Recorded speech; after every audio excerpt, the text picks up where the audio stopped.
भैया बहनों, आज हम लोगों का फिजिक्स में टॉपिक है Newton second law of motion. Newton के गति विषयक द्वितीय नियम। न्यूटन ने अपने गति विषयक द्वितीय नियम के अंतर्गत यह बताया कि किसी वस्तु पर लगाया गया बल F उस वस्तु के द्रव्यमान m तथा उस वस्तु में बल की दिशा में उत्पन्न त्वरण A के गुणनफल के अनुक्रमानुपाती होता है। ये तो इनका नियम था, इसको आपको विधिवत तरीके से याद भी रखना है कि अगर आपसे कभी भी पूछा जाएगा कि न्यूटन के गति विषयक द्वितीय नियम क्या है, इस तरीके से आपको उनका नियम बताना पड़ेगा। अब इस विषय को यानी इस टॉपिक को यानी इस नियम को ग्राफ के माध्यम से अपने तरीके से कैसे समझते हैं। जैसे मान लेते हैं ये कोई तल है और इस तल पे कोई बॉल या कोई ऑब्जेक्ट इस तरीके से रखा हुआ है, इस तरीके से रखा हुआ है। अगर इसका द्रव्यमान मैंने मान लिया है यम, इसका द्रव्यमान मैंने क्या मान लिया यम, और इस पे हमने बल लगाया इस दिशा में, और बल कितना लगाया F मैंने इस डायरेक्शन पे लगाया। जब ये बल लगाया उस समय इसकी वेलोसिटी इनिशियल वेलोसिटी u थी, और बल लगाने के पश्चात बल की दिशा में, जिस दिशा में मैंने बल लगाया उसी दिशा में ये वस्तु कुछ दूरी चलने के बाद यहां पे पहुंचती है, यानी इस समय भी इसका जो द्रव्यमान होगा वो यम ही रहेगा।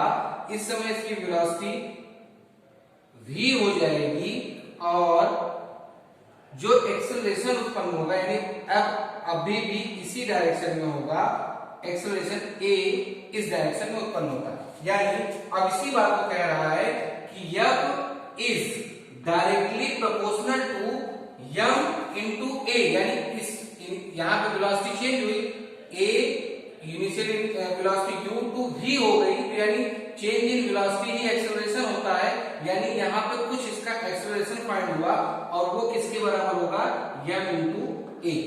यही चीज उन्होंने इतने बड़े ग्राफ में, इतनी बड़ी परिभाषा में, इतने बड़े नियम में कही।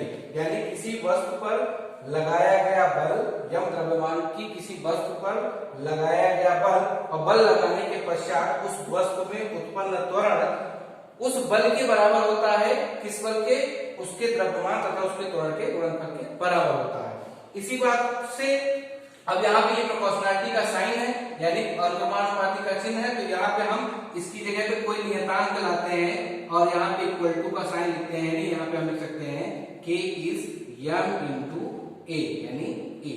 अगर मान लेते हैं कि यहाँ पे 1 न्यूटन का बल लगाया गया, 1 न्यूटन का बल लगाया गया और इसका द्रव्यमान 1 किलोग्राम था, और यहाँ पे एक्सेलरेशन 1 मीटर पर सेकंड स्क्वायर उत्पन्न हुआ, तो k का मान भी 1 आएगा, यानी 1 बराबर k गुणे 1 गुणे 1। इस तरीके से k का मान भी 1 आता है।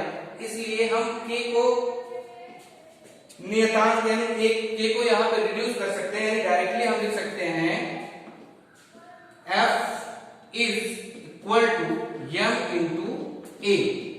ये फार्मूला हमको प्राप्त होता है न्यूटन के गति विषयक द्वितीय नियम से। यानी न्यूटन ने जो नियम दिया उसके हिसाब से उन्होंने स्पेशली क्या बताया कि F is equal to m into a। आप तक हमने पिछली कक्षा में चर्चा भी किया था कि F जो होता है यानी F मतलब बल यानी F। अब यहां से अगर हम चाहें, अभी हमने यहाँ पे अपने मन से 1 न्यूटन बल रख दिया, लेकिन अगर हम चाहें तो इस फार्मूले के माध्यम से भी न्यूटन का मात्रक ज्ञात कर लेंगे। यानी मात्रक अगर हमको ज्ञात करना होगा तो इसके अन्य मात्रक भी ज्ञात कर लेंगे। यानी एमकेएस पद्धति में, सीजीएस पद्धति में कभी कभी आपसे पूछा भी जाता है कि बल का मात्रक बताइए, तो बल का मात्रक अगर आपको ध्यान नहीं आता है तो आप वहां पे क्या करेंगे, बल बराबर होता है, बल बराबर ये F इज इक्वल टू लिखा है आपने m इंटू a। m क्या है द्रव्यमान और a क्या है त्वरण, यानी बल बराबर द्रव्यमान गुणे मान गुणे त्वरण। और इसी चीज को लिखा जा सकता है बल बराबर बल का मात्रक मात्रक बराबर आप लिख सकते हैं द्रव्यमान का मात्रक और पूरे त्वरण का मात्रक। त्वरण का मात्रक यानी बल का मात्रक हो जाएगा, बल का मात्रक बराबर हो जाएगा, द्रव्यमान का मात्रक होता है किलोग्राम, किलोग्राम पूरे त्वरण का मात्रक होता है मीटर पर सेकंड, मीटर पर सेकंड यानी मीटर प्रति सेकंड स्क्वायर। यानी हम F का मात्रक यानी बल का मात्रक क्या हो जाएगा, किलोग्राम, किलोग्राम गुणे मीटर बटे सेकंड स्क्वायर, सेकंड का स्क्वायर। इसी चीज को हम लिख सकते हैं F is equal two kilo, F की यूनिट क्या लिख सकते हैं, मात्रक क्या लिख सकते हैं, मात्रक हो जाएगा आपका किलोग्राम मीटर पर सेकंड स्क्वायर। इसी बात को हम लोग न्यूटन भी कहते हैं, न्यूटन। इसको n से रिप्रेजेंट करते हैं R।